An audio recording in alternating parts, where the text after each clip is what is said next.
அஸ்ஸலாமுஅலைக்கும் friends. இன்றைக்கி நம்ம வீட்டில் மதிய சாப்பாடு என்னன்னா ஒயிட் ரைஸ் குக்கரில் ரெடி ஆகிடுச்சு.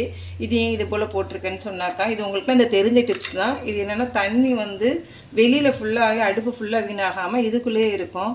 அடுப்பு நல்லா நீட்டாக க்ளீனாக இருக்கும். அடுத்தது வந்து பார்த்திங்கன்னா மதிய சாப்பாட்டுக்கு வந்து பருப்பு ரசம்.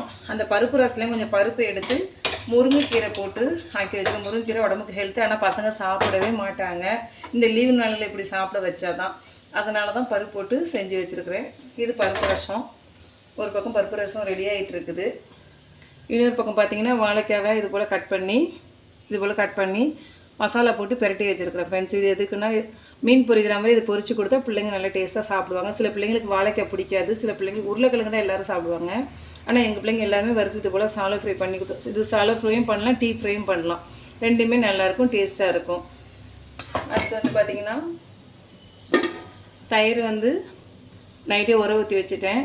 இது கொஞ்சம் மோர் மிளகா கொத்திட்டு பாக்கி வச்சுருக்கிறேன். தயிர் வந்து இந்த வெயில் அடிக்கிற வெயிலுக்கு தயிர் சாப்பிட்டா உடம்புக்கு ரொம்ப நல்லாயிருக்கும். அதே நம்ம வீட்டிலே பால் காய்ச்சி உர ஊற்றி வைக்கிறது ரொம்ப டேஸ்டியாகவும் ஹெல்த்தியாகவும் இருக்கும். யாருக்கெல்லாம் இந்த வீடியோ பிடிச்சிருக்குது கமெண்ட்ஸில் சொல்லுங்கள். வாங்க ஃப்ரெண்ட்ஸ், எல்லோரும் சாப்பிட்லாம். உங்களுக்கு எங்களோட வீடியோ பிடிச்சிருந்துச்சின்னா எங்கள் சேனலை லைக் பண்ணுங்கள், ஷேர் பண்ணுங்கள், சப்ஸ்கிரைப் பண்ணுங்கள். ஓகே ஃப்ரெண்ட்ஸ், அஸ்ஸலாமு அலைக்கும் வரஹ்மத்துல்லாஹி வபரகாத்துஹு.